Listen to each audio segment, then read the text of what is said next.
Amma ba'd. Hadirin jamaah salat Jumat yang dirahmati Allah Subhanahu wa taala. Di hari yang berkah ini, pada Sayyidul Ayyam, marilah kita senantiasa bersyukur kepada Allah Subhanahu wa taala karena telah diberikan begitu banyak nikmat kenikmatan. Di antara nikmat tersebut adalah kita diciptakan oleh Allah sebagai manusia. Dan Allah Subhanahu wa taala telah menitipkan sesuatu yang paling berharga, lebih penting dan lebih tinggi nilainya dari dunia dan seisinya, yaitu nikmatul imani wal Islam. Yang mudah-mudahan kita berdoa kepada Allah Subhanahu wa taala di tiap waktu kita dengan mengucapkan Allahumma tsabbit qalbana ala ta'atika wa ala dinika. Ya Allah, tetapkanlah hatiku pada agamamu, pada ketaatan kepadamu. Dan sampai akhirnya nanti kita istiqomah hingga menjelang akhir hayat kita dan menemui Allah Subhanahu wa taala. Amin ya rabbal alamin. Salawat dan salam marilah kita haturkan kepada baginda Rasulullah sallallahu alaihi wasallam yang senantiasa selama hidupnya memikirkan kita umatnya. Belum bertemu, tapi rindunya kepada kita, sayangnya kepada umatnya melebihi sayangnya ibu kita kepada diri kita. Cintanya Rasulullah sallallahu alaihi wasallam kepada kita semua sampai diungkapkan oleh Rasulullah sallallahu alaihi wasallam, sampaikan salamku kepada umatku. Kutunggu kalian di telagaku Firdaus, di telagaku Al-Kautsar. Mudah-mudahan kita senantiasa bersalawat kepada baginda Rasulullah sallallahu alaihi wasallam. Menyambut seruan beliau, senantiasa kita mengatakan ya Rasulullah, labbaika wa sa'daik. Kami sambut seruanmu ya Rasulullah sallallahu alaihi wasallam. Mudah-mudahan kita dapat bertemu dengan baginda Rasulullah sallallahu alaihi wasallam, bertemu dengan orang yang kita ucapkan namanya di dalam sholat dan di dalam seluruh azan-azan yang kita kumandangkan, yang kita dengar dari azan-azan yang dikumandangkan. Bahkan nama itu yang kita minta kepada Allah Subhanahu wa taala agar terucap dari lisan kita yang banyak dosa dan penuh lemah ini, dengan mengucapkan la ilaha illallah Muhammadur Rasulullah sallallahu alaihi wasallam. Khatib berwasiat kepada diri khatib dan tentu kepada jemaah sekalian, marilah kita senantiasa mengisi kekosongan hati kita dengan ketakwaan kepada Allah Subhanahu wa taala. Sebab hati bila sudah kosong, maka tiada lain pilihannya antara dua, entah diisi oleh ketakwaan atau diisi oleh bisikan syaitan. Maka dengan kita senantiasa saling menasihati dalam ketakwaan dan kesabaran, wa tawasaw bil haqqi wa tawasaw bis sabr. Mudah-mudahan Allah Subhanahu wa taala senantiasa memberikan kepada kita keimanan, keistiqomahan dan ketakwaan. Amin. Amin ya rabbal alamin. Hadirin jamaah Jumat yang dirahmati Allah Subhanahu wa taala. Pada kesempatan kali ini izinkan khatib menyampaikan suatu tema, yaitu merasa cukup dengan pemberian Allah Subhanahu wa taala.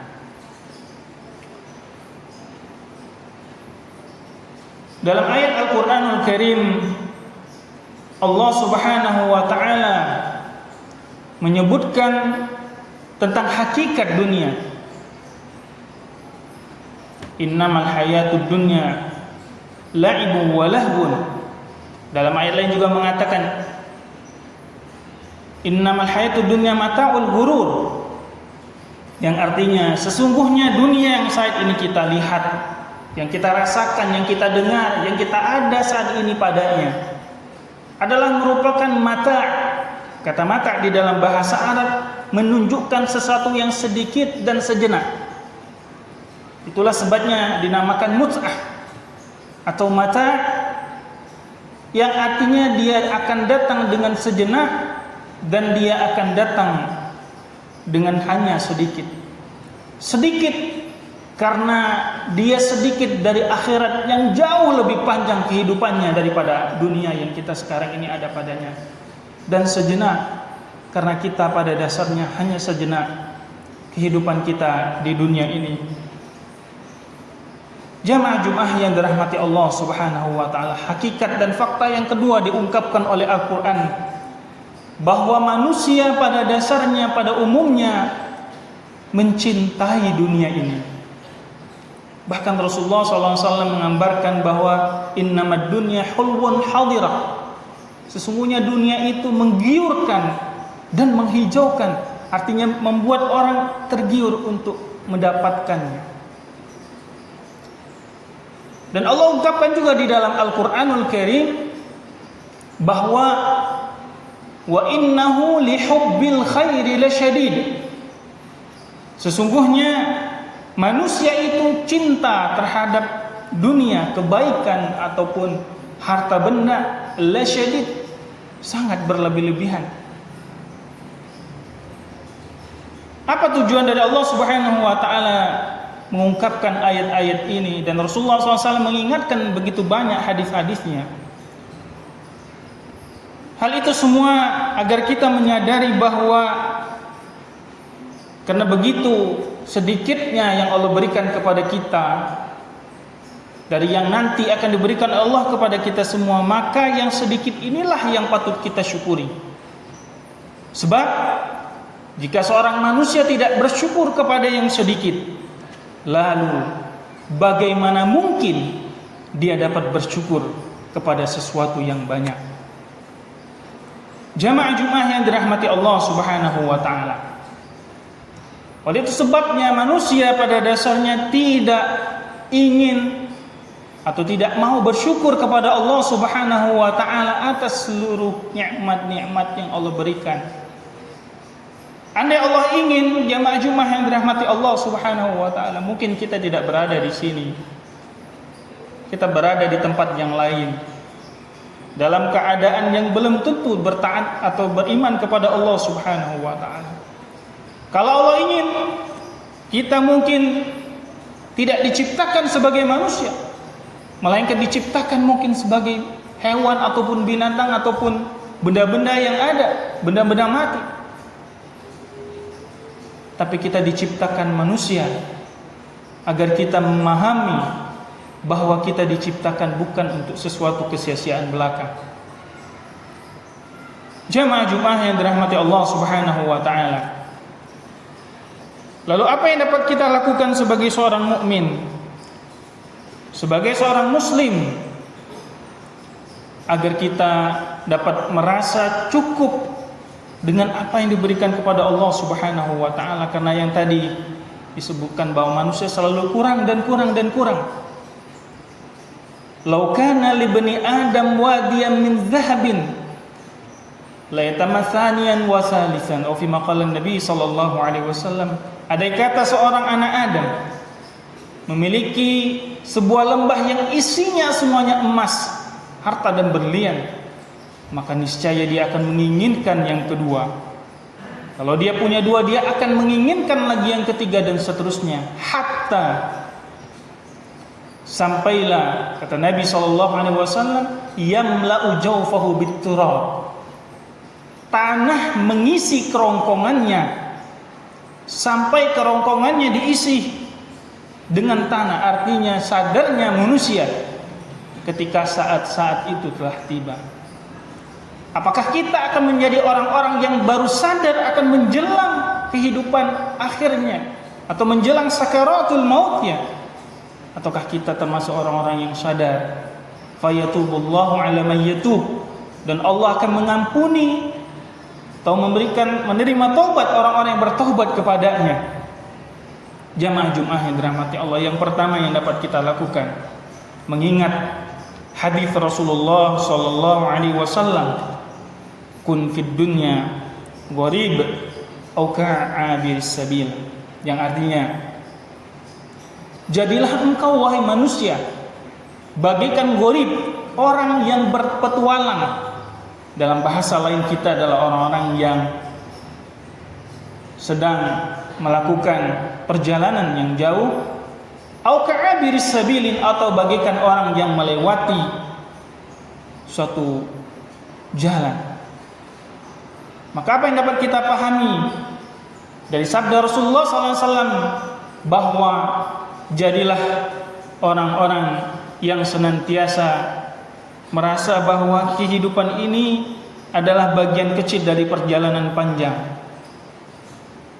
Dan keterasingan kita di dunia ini, karena tempat kita yang hakiki, yang kita tuju bukanlah dunia ini, melainkan akhirat. Namun kita tidak bisa melangkah kepada akhirat sebelum menempuh dunia yang saat ini kita jalani. Maka jadikan apa yang kita miliki sekarang dari nikmat-nikmat Allah Subhanahu wa taala, berupa harta, berupa nikmat keluarga, berupa nikmat ilmu, berupa nikmat jabatan, berupa nikmat apapun yang Allah berikan kepada kita, maka jadikan sebagai pundi-pundi amal kita, menjadi pundi-pundi amal jariah kita, yang dalam sebutan orang harta yang dibawa mati. Karena ada harta yang tidak dibawa mati. Harta yang disebutkan oleh Nabi sallallahu alaihi wasallam, ya, bahwa sesuatu yang kamu makan fa'afnaita, akan binasa, akan lenyap. Wa ma labista fa'ablaita, apa yang kita pakai akan kemudian hancur dan lebur. Maka yang kekal itu adalah apa yang kita sedekahkan di jalan Allah Subhanahu wa taala. Itulah yang akan menemani kita. Itulah yang akan kita lihat ketika kita menjelang ajal kita. Itulah yang akan kita rasakan, yang menemani, menatapkan atau menancapkan keistiqomahan ketika kita mengucapkan la ilaha illallah Muhammadur Rasulullah. Jamaah Jumat yang dirahmati Allah. Adapun yang kedua adalah marilah kita senantiasa bersedekah. Yaqulu ibnu Adam mali mali wa hal laka ya ibnu Adam min malik illa ma akalta fa afnait aw labista fa ablait aw tasaddaqta fa amdaita. Yang artinya seseorang manusia akan mengatakan hartaku, hartaku. Maka apa yang engkau makan wahai anak Adam, maka semuanya akan sirna, akan habis. Dan apa yang engkau pakaikan akan itu menjadi hancur. Dan apa yang engkau sedekahkan itulah yang kemudian akan kau biarkan. Jamaah Jumat yang dirahmati Allah Subhanahu wa taala. Maka sedekah itu hukumnya sunnah. Tapi kalau kita sudah mencapai nisab harta kita, maka hukum wajibnya adalah zakat. Maka secara fikih dahulukan zakat sebelum sedekah dan infak. Jangan terbalik, sedekah dulu tetapi zakat kemudian. Karena zakat merupakan menyucikan harta kita, menyucikan apa yang tersisa dari harta kita, dan mudah-mudahan Allah Subhanahu wa taala memberkahinya sehingga menjadikan itu barokah, sedikit mencukupi, banyak bermanfaat. Dan yang terakhir jamaah Jumat yang dirahmati Allah, bersikap zuhud terhadap dunia dan harta. Seorang ulama ditanya ketika apa menjadi landasan seseorang yang zuhud itu, apakah kemudian dia meninggalkan dunia dengan sebegitu totalnya, ataukah dia tidak menghiraukan lagi dunia ini? Rupanya jawabannya adalah firman Allah Subhanahu wa taala, likai la ta'su 'ala ma fatakum wa la tafrahu bima atakum wallahu la yuhibbu kulla mukhtalin fakhur. Yang artinya bahwa janganlah kalian merasa bersedih karena sesuatu yang hilang dari diri kalian, dan janganlah merasa senang dengan telah mendapatkan apa yang diberikan oleh Allah Subhanahu wa taala. Dan Allah tidak menyukai orang-orang yang sombong lagi membanggakan diri sendiri. Maka dapat kita sedikit simpulkan bahwa dalam posisi kita sesama manusia, maka janganlah kemudian ketika sesuatu yang tidak kita dapatkan kemudian kita bersedih, sehingga membuat kita tidak beramal lagi, membuat kita tidak semangat lagi untuk beribadah kepada Allah Subhanahu wa taala. Tetapi pula sebaliknya, ketika Allah anugerahkan kepada kita harta yang banyak, kepada kita pangkat dan jabatan yang tinggi, kemudian ilmu yang banyak, maka itu semua merupakan fitnah, cobaan dari Allah Subhanahu wa taala agar menguji kita kapan kita bersyukur dan kapan kita menjadi kufur. Jamaah Jumat yang dirahmati Allah, adapun posisi kita terhadap Allah Subhanahu wa taala dari dunia yang kita dapatkan, maka kita bersyukur kepada Allah Subhanahu wa taala. Dan mudah-mudahan Allah Subhanahu wa taala bagi jamaah yang sekarang ini dalam keadaan kesulitan ekonomi, mudah-mudahan Allah Subhanahu wa taala memberikan kemudahan rezeki, keberlimpahan rezeki, dan anak-anaknya menjadi saleh dan soleha, hafiz Al-Quran, orang-orang yang alim ulama, menjadi amir umara yang kemudian bermanfaat bagi umat bangsa dan negara. Dan bagi saudara-saudara kita yang saat ini yang sedang sakit, Allah sembuhkan saudara-saudara kita, Allah sembuhkan keluarga-keluarga kita, Allah jadikan mereka kemudian tahur, bersih dari segala dosa, dan kemudian seluruh apa yang dilakukan dari kesalahan-kesalahan Allah ampuni. Jamaah Jumat yang dirahmati Allah Subhanahu wa taala, sedikit dari apa yang disampaikan oleh Hasan Al-Basri bahwa resep menjadi zuhud terhadap dunia, beliau katakan, alimtu bi anna rizqi la ya'khudhu ghairi fatmanna qalbi. Aku tahu bahwa rizkiku tidak akan diambil seorang pun, maka hatiku menjadilah tenang. Wa alimtu bi anna amali la yaqumu bihi ghairi fashtaghaltu bihi. Aku mengetahui bahwasanya perbuatan dan amalku tidaklah dapat dilakukan oleh orang lain, maka aku sibuk dengan amalku sendiri. Wa alimtu annallahu muttali'un ala ma alayya fastahyaitu an uqabilahu ala ma'siyah. Aku tahu bahwa Allah melihat seluruh apa yang aku lakukan, maka aku malu ketika Allah menemuiku dalam keadaan bermaksiat kepadanya. Wa alimtu annal maut yantaziruni. Kata Hasan Al-Basri, aku tahu bahwa kematian telah menunggu diriku. Fa'adda'tu zada liqa'illahi subhanahu wa ta'ala. Maka aku siapkan hal itu agar aku dapat bertemu dengan Allah Subhanahu wa taala dengan bekal yang cukup. Jamaah Jumat yang dirahmati Allah Subhanahu wa taala, ketenangan hati, ketenangan jiwa merupakan modal utama kita menghadap Allah Subhanahu wa taala. Mudah-mudahan Allah Subhanahu wa taala memberikan kepada kita semua keistiqomahan, keimanan, ketakwaan,